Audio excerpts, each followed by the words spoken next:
Hello and welcome back, everybody. Today is the recap day for the After Effects challenge that we did all week. My name's Ryan Selvy, and I walked you guys all through how to make a 3D diorama in After Effects using 2D images that we created in Photoshop. I had a really great time just building this out and making it into a scene that I was proud to show off, and I was proud to see if you guys had anything to do any of your own. It's a new style that I have been inspired to do from Paper Mario and Cult of the Lamb, which are two popular video games that use this kind of aesthetic. If this is your first time tuning in, this is what we ended up making. It was this 2D spring cleaning animation that has this little blue dude going around and dusting and opening up windows, a little foot pop, and also going around and sweeping up the floors. So I was really excited to do it. I kind of have today as just an open means to talk about anything that you guys would like to ask, anything you guys have questions working through. The Premiere Discord is our main location for our Premiere Discord is our main location for Discord a conversation about this week and the projects. So if anybody worked on this piece, I would love to see your work. I did not see anything to my knowledge in that Discord, but if you posted something and I am not seeing it, please just throw it in the chat. I will be sure to check it out. We can pull it up. We can look at it. We can do any reviews of it. Just offhand, was there anyone that did anything similar or played around with this in their workflow? Let me know. I'd love to see. By the way, this is a live stream, as you know, and over on Behance we have some great conversations started. We have a lot of familiar faces, which I'm excited about. We have Frank, we have Cody, Oliver, Sam Peterson, Valdair, Katarina, Barbara, RB. Am I missing anyone here? I don't think so. Happy Friday indeed. Umacorn says this week has gone by too fast. And yes, I agree. Oliver also says everything is going by too fast at the moment, which I can also agree with. So I'm going to go ahead. I'm going to just pull up our working file that we had. So also I can see that in the replay as I'm looking up, I'm like, but you have to excuse me because it has been very sunny out in Brooklyn, and it is exciting to have the warm days back, but I do have my giant bright windows in front of me, so I am looking at them against my screen. So I apologize for any faces that I'm making in the meantime. So I went ahead and I pulled up the final one that we did. In our one that we actually worked on throughout the week, and because this one that we're looking at in the previous one was actually a one that I made before going live on Adobe Live, and then the one that we have here is the one that we created live in time. You can see some things are a little bit different in showing that you can see the blue sky behind. We have some shadows on the walls. We don't actually have the duster guy at the table, and instead we just kind of have a loop here. Now, when I did it with you guys in real time, what we ended up doing is we ended up actually moving the camera as a means to get this animation down. Now, what I did when I created it on my own is I also played around with the idea of actually just moving everything and not moving the camera. So I can pull up the composition that we have there, and you'll see that as I pull it up, unless this is the one. Is this the one? Is it under main 2? Maybe it's under main 2. Yes. So you'll see that everything in my composition, let's see if we can blow this up even more. Everything in my composition is attached to Null 1. And Null 1 is just my hero that I have going and kind of dictating where the scene is beginning and ending. And in my experience, actually, when we did this, it in my opinion, I think it turned out to be a little bit more fluid, only because we were able to go and move over everything in such a way that it felt like the flooring was a little bit more seamless and also a little bit more controlled. Similar to the other one, if we go ahead and we look into our custom view, we can zoom out and around, and you guys can see that it's still the same situation where we have like this means of having multiple assets that are kind of pulled across all the Z plane and the X plane. And then if we were to kind of move across, you can see that everything is moving, and our camera kind of just stays the same. In my experience, it was easier this way. I think you can do it either way, with either moving the camera or moving everything in a null. I think if you're going to do a complete loop, I would maybe suggest instead using this null method, only because it gives you more control over pretty much setting up the exact same scenario. So I can actually even show you guys how I did this, which was a little bit different. I'm going to go ahead and duplicate it so that we have it. I'm going to get rid of our null, and then I'm also going to go ahead and I'm going to get rid of all of the extra situations that we have. I want to make sure I don't accidentally delete something that we need. Let's see. And once again, I'm in custom view, so we're not looking at my library. Yes. So does this still have everything? Oh, we deleted the wrong area, didn't we? How did that happen? How did that happen? All right, so we want to keep this area because this is the one that we're actually kind of referencing everything off of. So I'm just moving everything over. We're clicking through, and I'll go ahead and delete one-offs here and there. That way it's just entirely a duplicate. We're going to go over here. We're going to do the same thing. Boop, bop. Oops. Now when I double clicked, it brought me into the source, which can be useful for its own means. Okay. And with that in mind, we're going to go back to active camera. And we see that this is the one scene in its full. So what I did in this scenario is I went to a layer new null. I placed it into a 3D space, and I attached everything to said null, which is feeling a little bit similar to what we did in the past, but you'll see what I'm doing different. I'm creating a position pane, and I say at the end I want it to be to the left. We're going to say negative 2,000. Now I want to make sure that I went the right direction with that. Let's make sure I was on the wrong axis, so it's always important to check. I'm going to click here, and I want to say I want this to go to the left. Okay, so we'll set this, rather than to 2,000, we'll move it over 4,000 over, so it will move off to the left. Now when we go back to our camera view, we can see that with that in mind, it doesn't quite fully get back to a place where it looks exactly in the same position as before. But if we go in and we adjust it a bit and we do kind of back and forth, we can use our ruler method again to kind of go in and establish where this table goes to. And since we have the table lined up, if we line up the table in this regard, then we have perfectly matched the flooring and space, so that it will then hypothetically be able to go and flip through. So if we play it through,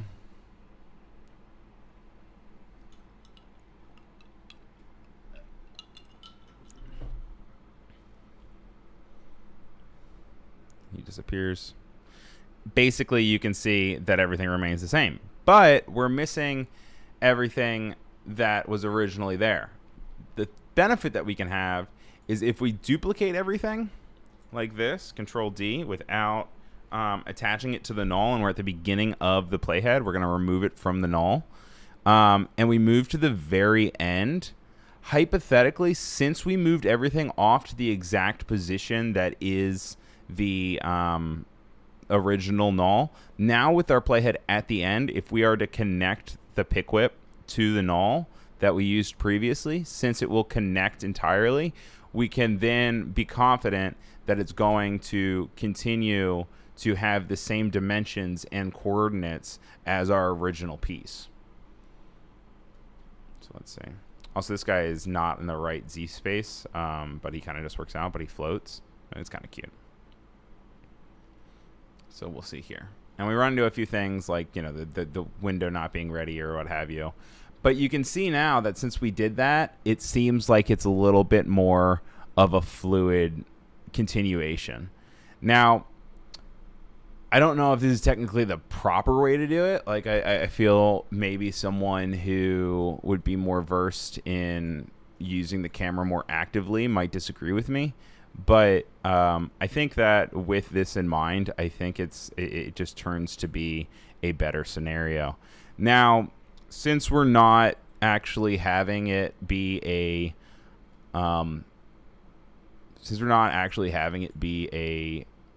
full-on reiteration of the animation, we can go in and we can make it easier on our system by going in and deleting some parts that we know are never going to actually populate.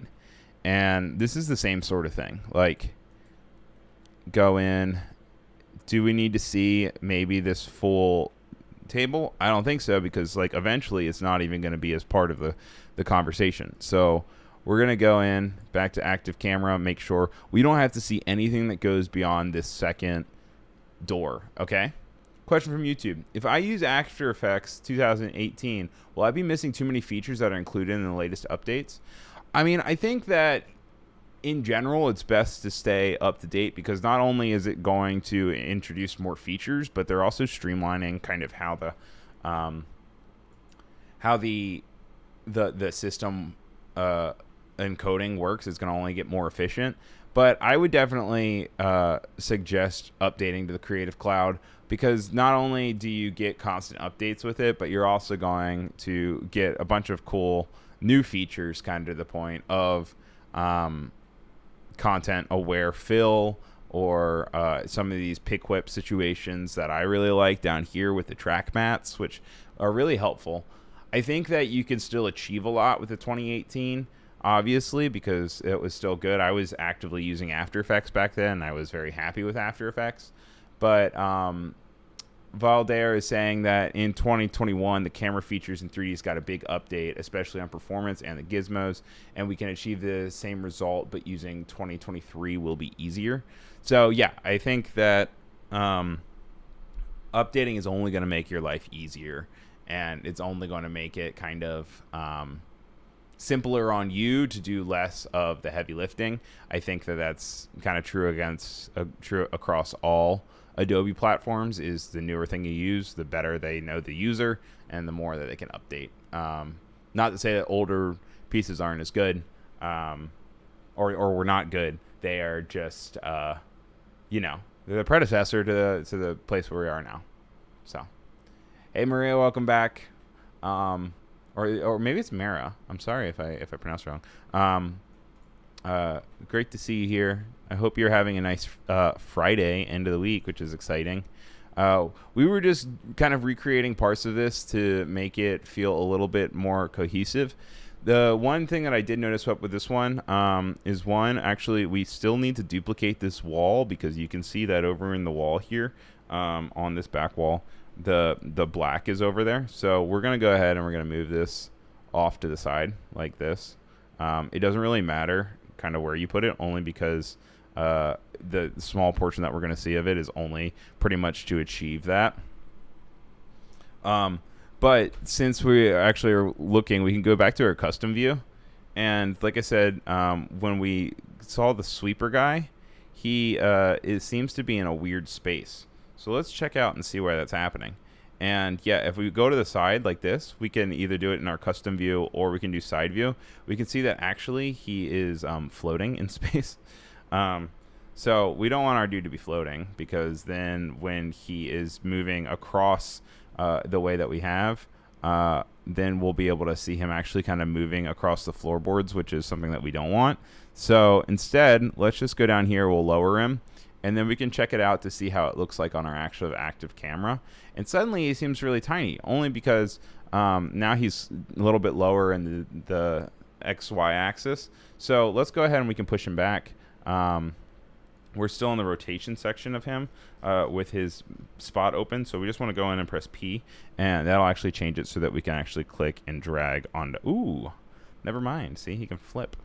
That could also be a fun thing too, of rather than having the opacity be the situation, we could make it kind of feel like a pop-up book, which could also be something that would be cute. So actually, let's see what that looks like. We're going to go back and we're going to delete this area. And so I'm going to take the rotation spot, and we can just actually maybe have him like flip up. Could be kind of cool. And do an X rotation and have him flip. We're going to want him to be at 0, but a little overcompensating with maybe like a negative 24 or something, and then going to back to a 0 gives the idea that we have some sort of kinetic energy going on here. So we could maybe even do like a little wobble. That could be fun, right? So we have it overcompensating, but then we want it to actually kind of compensate back as well. And it can, oh, that's so cute. Oh, that's so cute. Also, what I'm going to do is I want to make sure he's not visible. So I'm going to Alt and left bracket so that right here at the beginning, he's not visible at all. So there we go. Boop, boop. Doop, doop. And we can do the same thing with the push animation. I'm going to go in here, and we're going to get rid of his opacity layers, and we're going to open up the X rotation. We'll bring him forward, and then we'll bring him backward. We don't want to make him run into the wall, though, so we have a little bit less flexibility as to the means that we can. Of course, we could always bring him forward in Z space, so that way we could have a little bit more situation there. But let's go over to here. Morris is super cute. Thank you very much. Appreciate that. And then same kind of situation where we want to bring it until he's kind of invisible to the character camera. We don't necessarily need him to be fully down, because that's not important to the viewer, because then they would just kind of see him appear for a second, then disappear, and then come back. So it's actually just best to play off of what the viewer can see and then go. Oh, it's just so funny that he like pops up and is like, no. Wee. That's fun. And then I guess we could also have him disappear again by just kind of falling down, and then we just make it invisible again. Thing is, he's on screen for a little bit longer, so maybe we should extend it to this part. Doo-doo. See, now that looks a little too dramatic, though, it appears, because it's a little too fast. So maybe we do like a ease out here. Easy ease out. He feels much smaller over here. So what we're going to actually do is we're going to increase his scale, which shouldn't be a problem because we're still attached to the bottom. Also, I'm seeing his feet are getting clipped just ever so slightly, so I'm going to move him up on the y-axis like that. Okay? So let's check this out.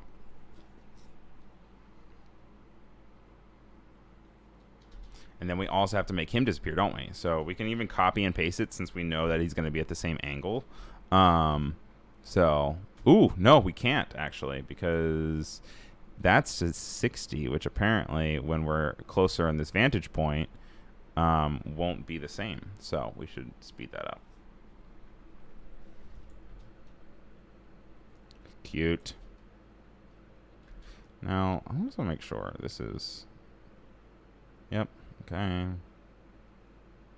And then this guy, since he's behind the table, we're probably going to actually want to have him appear from, oops, I accidentally deleted the whole layer. We're going to want him to actually appear from the back. So when we're going into our rotation here with our X rotation, we also can notice that his anchor point is still on the bottom. And so we're going to want to move that anchor point. There's a way that you can do this with the anchor point, and you press A to switch it down, and then you can move it down and then readjust him accordingly. For the sake of time, I'm going to take a quick little shortcut here. Oh, wait, no, I can't, because since he's there. All right, so we'll do it the old-fashioned way. All right, we're going to make sure that his feet are like here, same sort of way. Take the position. This might even be good to take the active camera and then actually look to the left, because we want to make sure. Oh, no, but he's elevated. Okay. Okay. All right. Okay. But we know that that's actually at the point of his feet. So now we can go in and we can bring him down. And when we do that, it will more or less give us the space where we want him, which is right. So we're going to do the same thing with rotation. With that X rotation, we're going to keyframe it. Maybe we have him lean a little bit forward. Oh, then he's going to have to lean a little bit backwards. So I have to reverse my thinking, because since he is coming from the back this time, we need to keep that in mind. As means, oh, but look at that. It's weird. Okay. So maybe maybe he just kind of appears more so. So it's like this almost like is a noted situation here. So let's do this. How can we do this? We could always do a scale situation, which will give the impression that it's kind of coming up. Now we can also mess with this by maybe shrinking it like this, and then as it comes up, it might feel a little bit more authentic, and then we kind of have the freedom of being able to push him back more on that X rotation, because he is shorter and he's not going to get clipped from the thing. So like a lot of this is really just playing with perception, and just like the viewer only sees what you show them, so you're able to kind of make up some rules and play with it, which is nice. Look at that. And then same sort of thing, we want him to disappear again, so we can maybe do this, and we're going to copy and paste this, and we're going to do time keyframe assistant, time reverse, and bring it back so that it's nice and loopable. And would you look at that? Now we kind of transformed it into even more of a pop-up book style, which is fun. You can really have fun and mess around with a bunch of different iterations. Like I said, you still have lighting. Once again, I kind of suggest using the null situation more so than the camera move situation.